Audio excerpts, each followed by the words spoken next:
Welcome to Common Man Cocktails. I'm your host, Derek Schomer. It's going to be 3/4 of an ounce of 4 ingredients. We've got Yellow Chartreuse, mezcal, and Aperol. We're going to also do 3/4 of an ounce of fresh squeezed lime juice. We're going to shake it.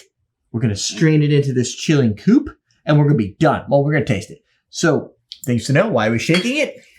Because it has juice. If this was just these 3 ingredients or some other spirit in there, maybe a chocolate liqueur, which would be disgusting, then you would just stir it. But we're not going to do that. We're going to shake it because we get juice. That's the rule. 3/4 ounce measure. Let's go. Just got back from vacation last week, so I'm a bit out of sorts on what's going on. This looks good. Ran out of cocktail videos from our last filming because we posted them all. So now I'm doing it ad hoc until I can get the folks together again. Maybe it'll be Ian this time because I think Dan's going to France. Shout out to our French viewers, if there's any. Build in a small portion. 3/4 ounce. This recipe was invented by Death & Co. in circa, when I say circa, I mean it was 2011. And I think it was published in one of the Death & Co. books, or PDT, or Please Don't Tell book, or something like that. Sometime in the past, since then, we've also covered it twice. We usually do it like, holy shit! We usually do it about once every 4 years or so. It's great for a summertime beverage because it brings in the lime. Love any excuse to be able to drink mezcal. That's just not a standard mezcal margarita, which we do all the time. We've done in the last couple of weeks at the pool. So, I spilled it. Very used to those. That actually brings up this the mezcal we're using here. We're using, bought this at Total Wine a couple weeks ago. Actually, my wife did. Mezcal, which is Nahoven Kuro. We like it. It's pretty tasty if you're into smoky mezcals. One of the tricks that we have here on the show and in general is we tend to enjoy a smoky mezcal. So finding smoky mezcals can be kind of a crapshoot. You just buy something and see if it tastes good. I have my collections that I tend to like. The De La Muerte is good. I don't know how smoky this one is. The Sacrificio is pretty smoky. Dos Hombres, which is the guys from Breaking Bad, that's pretty good. Montelobos is always nice and smoky. Vita, way down there, is probably the top line for smokiness. It's kind of the de facto standard mezcal, I believe. At least here in the U.S., where mezcal isn't necessarily always big as, say, tequila. Although it is growing. When we originally started drinking mezcal, wasn't a lot of selection. Now, however, there's usually at least one new one we haven't seen before. You hear buzzing. For some reason, my LEDs are making noise now. That's usually not a good sign. But I have a noise filter that should kill it. Just in case, that's my excuse. I don't know about you, but for me, the scent of lime just makes me think summertime. However, not in a nostalgic way, probably just over the last 10, 15 years.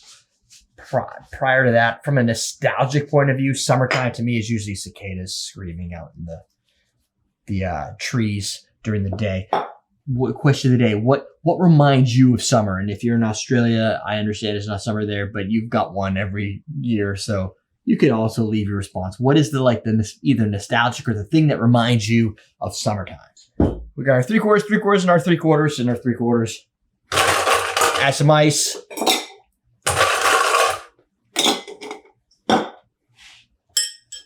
We'll shake this. We'll double strain it because that's basically what the recipe calls for, but it's completely optional.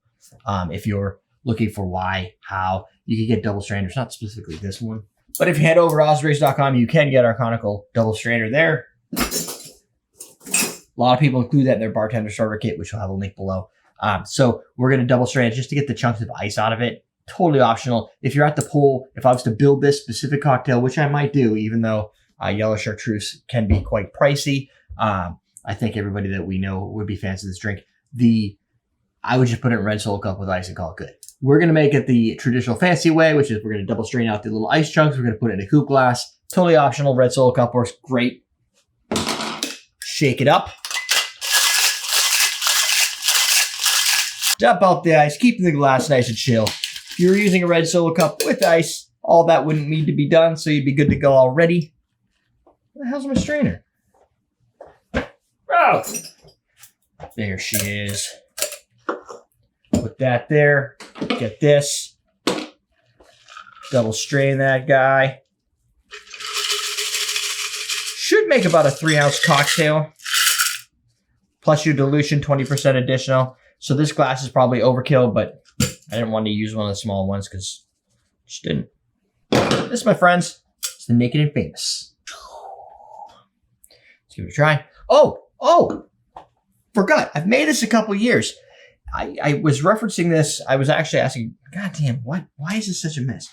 I was asking ChatGPT for some cocktail recommendations for this year. This was one of the ones that came up. I was like, oh, I haven't made that in a while. They called for, and I didn't know this, but it's a lime juice. I originally had been using grapefruit juice. You could probably go either way. Grapefruit juice and mezcal is always a great pairing. There's other drinks that have Aperol, like the Division Bell, which has Aperol. I think it has grapefruit juice. Maybe it is lime. How is this different than the Division Bell? Probably because we have Chartreuse. Link below for the Division Bell, another drink that I do make at the pool, even though it usually is served up like this. Whatever. Let's give it a try.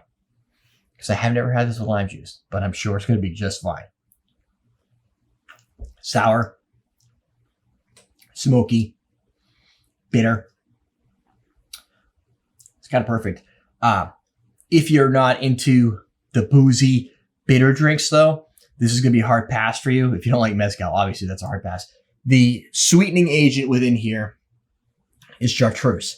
And you can tell this was built by a bartender and not a guy at a pool, because typically your most basic cocktail, especially in a sour format, is going to be a 2-in-1 recipe, like 2 ounces of spirit. Regardless, even if you blend the spirits together, it's about 2 ounces of spirit, 1 ounce of some sort of sour, 1 ounce of sugar. In this case, the sugar is being replaced with liqueur, which is a, fairly standard type practice. It is the 3/4 ounce ratios, which makes it different than your standard 2-in-1. So somebody's putting in some time balancing it and making sure it's right. You can also tell it's more of a, don't take it the wrong way, but it's more of a mature type of drinking experience because it tends to be more spirit forward. People who tend to drink a lot of cocktails, like the higher class, pinky up type cocktails, eventually they sour to this, maybe there's a pun there, but they sour to the sweet forward nature of some of the cocktails. If you're new to drinking, typically a little bit of extra sugar works. If you're making margaritas, people with agave nectar tend to favor the agave nectar over maybe the tequila or maybe the lime. Then as you have more of them, the sweetness kind of just, it runs its course and you're like, I want something that brings out more of the flavor. You start to appreciate the spirit more and the spirit tends to dominate. So in a drink like this, where the mezcal is meant to do the kind of the shine, the Aperol is meant to give it both the color and some of that bitterness, there isn't really a place for the sour from the lime to kind of be completely dulled. Turns out, Chartreuse, which is a spirit, it's probably only like 30%. Let's see. 43%. It's a doozy. Yellow Chartreuse has that like honey sweetness to it, which is kind of almost counteracting the sour, but not fully, leaving the two sweetening components, ironically, to be an herbal liqueur and a bitter liqueur, which both have plenty of sugar in them, to try to battle against the sour of the lime. And it will eventually lose out to that sour. So you're getting a sour forward flavor, but you're also getting some of the herbal-esque qualities and the bitter qualities combined together with the smokiness. How do you add sweetness using a bittering agent? It is possible because most bitters tend to have sugar to offset them, and that balance gives it the flavor profile of the actual bittering ingredient, grapefruits and other types of fruits that have bitter to them, be it their extraction coming through. Campari is right up there on the bitter quality. If you want to kick this up, you could probably try with Campari, but it might throw off some of the balance, giving you that nice smoky, light sweet, forward sour lime is just enough. Love it. Try it. That's the Naked and Famous. Usually gets more views just because of the name. That's how it works. Links below for products from awesomedrinks.com. More cocktail recipes. Leave your comments below for our question of the day. That's it, my friends. Don't forget, you should subscribe to the show. Because why wouldn't you? That's it. We're teaching you how to drink.